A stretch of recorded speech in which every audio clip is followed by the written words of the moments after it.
Hello, my friend. Hello, Julie. I just felt like we needed a little something, something to bring us Boy, for this session today. that just drops me right into this moment. Mhm. Yeah, good. Something about these old Tibetan instruments, the bowls and the tinctures. There's Hmm. something about that sound. It's disruptive. It Yeah, shifts the energy immediately, which I love.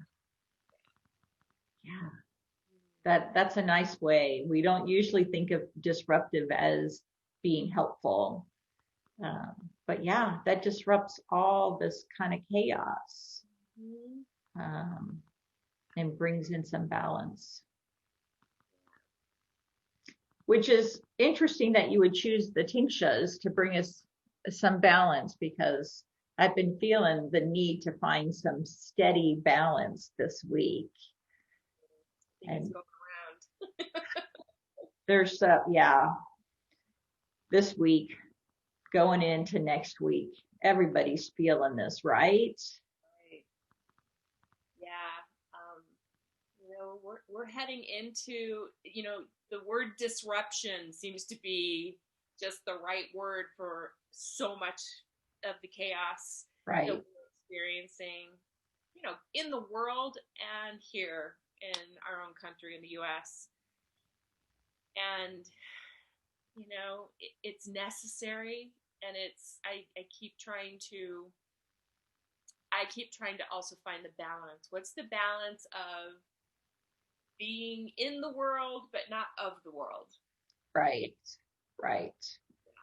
You know, Julian, this week we have Samhain, we have full moon, we have our pandemic, and we have our elections. And so this energy, um, it leaves me feeling unbalanced.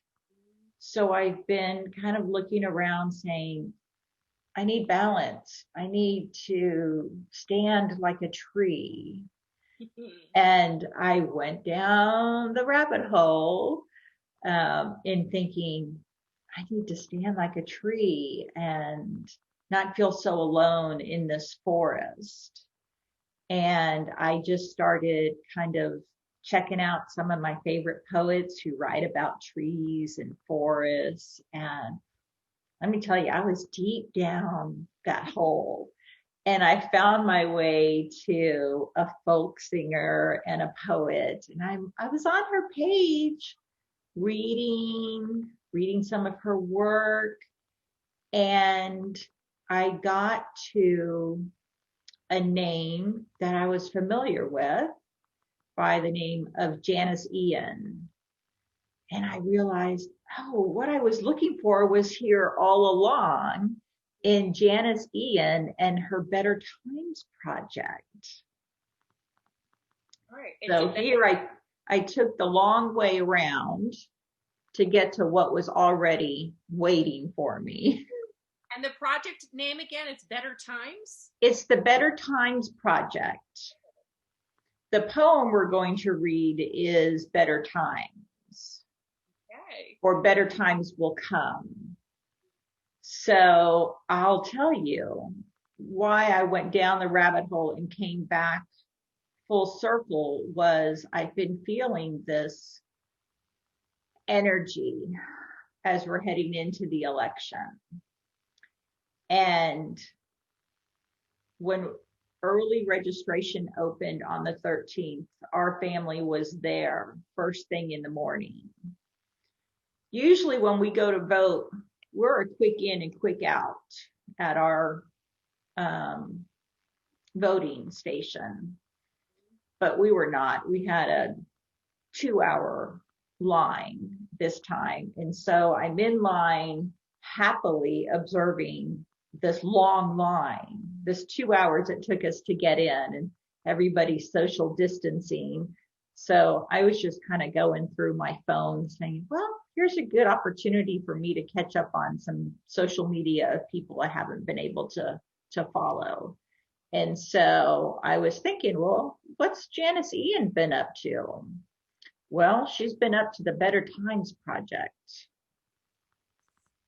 So she wrote this poem called Better Times Will Come. And I'll read to you what she has to say about this poem. She says, on April the 8th, 2020, the day after John Prine died, I was doing laundry when a chorus began running around in my head. 2 hours later, I sang the new song into my old phone and put it online. My colleagues and I had just lost all of our 2020 shows due to the pandemic. Knowing how many of us would suffer financially, I suggested a few might make homegrown versions of my new song. I'd put them online with leads to social media and try to create new fans and sell a bit of merchandise for everyone. Wow. So when you go to the Better Times Project, and I'll leave the link, you'll see not just her colleagues, but people all over the world have been sending in videos of their version of her song. And in many languages, including sign language, not just sign language, but sign language in Mandarin, dance versions of the song, artwork that represents the song. One of our favorites, Jane Hirschfield, has contributed her written words for the song, her interpretation of this poem. Wow. But it doesn't stop, because then she got an email from a quarantine mom saying that coloring books in the stores were sold out. So one of Janis Ian's colleagues helped her create coloring pages of their interpretation of this poem, and it's up online. And then one of her friends, Donna Russo, who is a dancer in a wheelchair, sent her a video of her interpretation of the poem. So she says there are things from punk to American Sign Language to Japanese, the versions. And I was really drawn to the invitation for people to share how this poem resonates with them, and to put that out in the world, that goodness out into the world, so people can experience this poem, but they can also share their experience, which then will reach more people, and more people will share, and we just keep going on with this poem. What a beautiful gift that she Yes. had, the spontaneous sort of experience, wanted to help her, her fellow musicians do something, creative, and just, I don't know, make a little money, kind of like, and look at what she started, this amazing movement. Right. So sweet. And look, I love the creative human spirit of people jumping on board and this is the thing about poetry. You take something that somebody else has offered and you reinterpret it through your lens. Mm-hmm. And the next person, the next person. That's the beauty of spoken word or poetry. Yeah. So I'm so excited to have the opportunity to share my resonance of this poem with our community. So I thought I would share a song also that will let everybody know who Janis Ian is, who, by the way, was born Janis Eddie Fink in April of 1951. She's a singer-songwriter, and she had a lot of success in the 60s and the 70s. But I think she's still going strong today. And I love her activist spirit.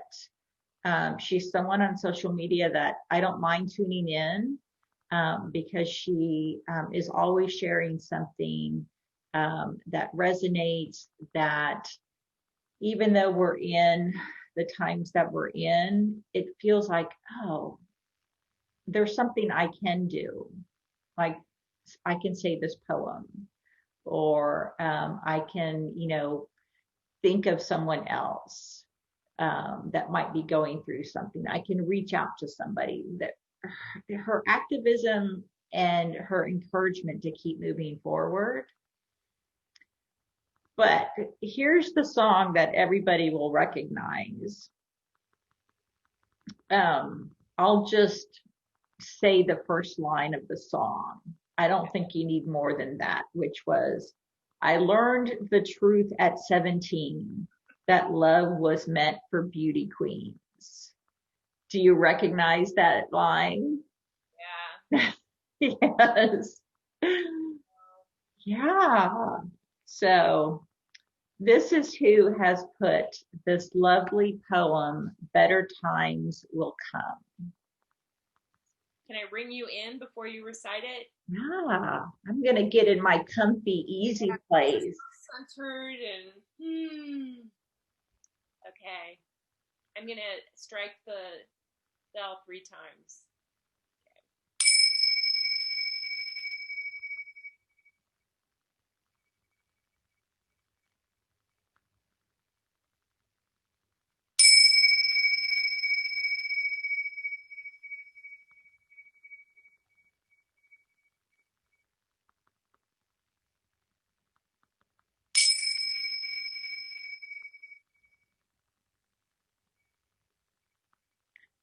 Better times will come. Better times will come. When this world learns to live as one, oh, better times will come. When we greet each other dawn without fear, knowing loved ones soon will be near. When the winds of war cannot blow anymore, oh, better times will come. Better times will come. When this world learns to live as one, oh, better times will come. Though we live each day as our last, we know someday soon it will pass. We will dance, we will sing in that never-ending spring.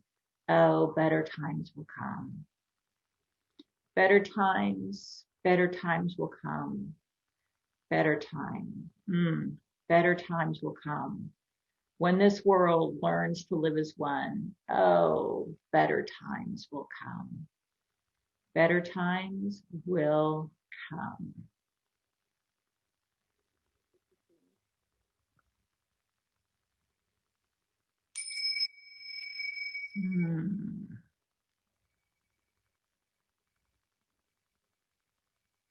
Like we need an amen. Amen. Oh, I feel like she is one of my sister trees. Or as Clarissa Pinkola Estes would say, amen and a little woman too. And thank the goddesses for Janis Ian. Yeah. Gosh, that whole concept of realizing we are all connected. We are one global family. When one of us thrives, we have the chance for all of us to thrive. And when one of us falls, many of us fall. We just need to remember that we are more alike than we are different. Right. And in our hearts, humanity wants basically the same things. Mm-hmm. And together we grow. Mm-hmm. It's interesting. You used the analogy about being rooted, like kind of you need like to be strong like a tree. Trees have sure figured that out. When one tree in a forest is starting to no longer thrive, the other trees in the surrounding area immediately send nourishment to that tree. And when they get the response, and I don't know exactly how this works ecologically, but when they get the response that this is no longer going to work, they know then when it's time to retreat Right. and save the mass area from extinction or whatever. That's, boy. It's that support, and trees have an innate wisdom of not competing with each other for space and sunlight and air. They know, oh, there's already someone there. Let me move over here. And that way I can find my own space, but I'm not alone. I haven't competed. I haven't pushed someone out of the way. We're all in this together, and there is space for us, and together we support each other. So I started out feeling like I need to stand like a tree. And then Janis Ian came swooping into the forest to remind me we're all in this together. Yeah. Yeah, that's, I am so excited. I can't wait to get out and like check out some of these performances that people have shared Yeah, about. I can't wait for everybody to see. There's so many great singers and spoken word artists and everyday people sharing their version, the way that this poem speaks through them. This must just delight her to know it. That she's doing some laundry, kind of, this gets this visitation. The creative muse sort of came to play, and she just sort of followed her best creative impulse and put this down on paper, and then had the next creative impulse of playfulness and generosity, and let's just share and see what comes of this. Probably not even imagining what would come of this. It was truly intended for a few musician friends, is what it sounds like. It was truly intended. Here's something that I've created. I want to give it to you so that you could continue, to create and support yourself. Before she knew it, she had to create a website just for this song. Yeah. So this really did take on a life of its own. That just makes my heart happy. I really, I appreciated this glimpse into her creativity. She was doing laundry. She was doing mundane things, but that mundane thing occupied the monkey brain. So the creativity part of her brain just came online. And there it was. It's not like she, set up got a cup of tea and got her notebook and got all ready to write a song. The muse came to visit her and she said, I am available for this. So I feel really inspired by that. I'm inspired. I can't wait to check this out. Yeah, I'll put the link in with the video. So I hope everybody can check it out. Great. It's a beautiful share.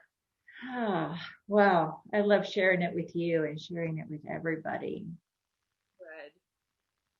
Yeah. My day feels just a little bit, like something to look forward to going out to check out. So thanks for that. Oh, you're so welcome. Oh, that just makes me feel so good. Really, I think the fatigue of it is really starting to rattle some people people in my world. I can tell it's just getting really hard. And as we're heading into election, or heading into, Halloween, sort of, for kids, it's a really sweet holiday. I'm sure for some adults, but it's going to be a very different year for families. I don't know, in Austin, are they even talking about not having kids trick or treat the traditional way, and what's going on? Yeah, it's there hasn't been any official mandates, but people are really being thoughtful about how can we do this differently. So there's a particular house in Austin that is pretty famous. They ended up in Time magazine this week. The owners are prop designers for movie sets, Oh, And cool. so they do their house every year, and it's very popular. People stand in line for hours to be able to view the house. And so they went ahead and continued the tradition this year, but they are giving out candy in a 6-foot PVC pipe. So keeping that social distance. So I think that's kind of led the way with people thinking about, are we going to have Halloween in our neighborhood? If so, how? And the option for, if you're not comfortable, don't. Um, I know in our neighborhood, people who want to offer Halloween are doing things like individually wrapped candy bags and putting it on a table, at the end of the driveway. So, there's a lot of social distancing.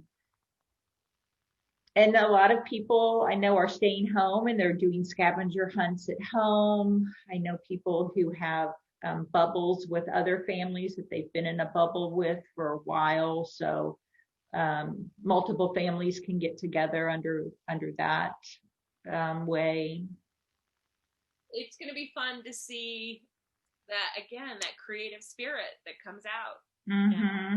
How people can Mm-hmm. navigate. I think all of this holiday kind of, we start off with Halloween and move on into Thanksgiving and Christmas and New Year's, and this is just going to be a year that's going to really call on us to Right. figure out how to, be with each other in a different way. In a And different way. And, and this poem, reminds us that we're all in it together. And there's something about being able to talk about, what are you going to do this year, instead of really falling into the well of Halloween is ruined, Thanksgiving is ruined, to, oh, how are we going to do it this year? And then I imagine, when our kids are older, they're going to say, remember that Halloween and we did it this way? And so they'll have this memory. Instead of, we didn't have Halloween, we did it differently. right. And then this lesson of, oh, things change, things come up. How do we adapt when things aren't going the way we thought they were going to go?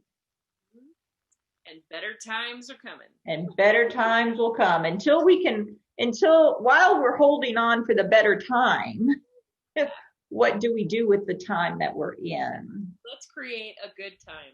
Yeah. Yeah. All right. Well, thanks, Beautiful. Julie. Yeah.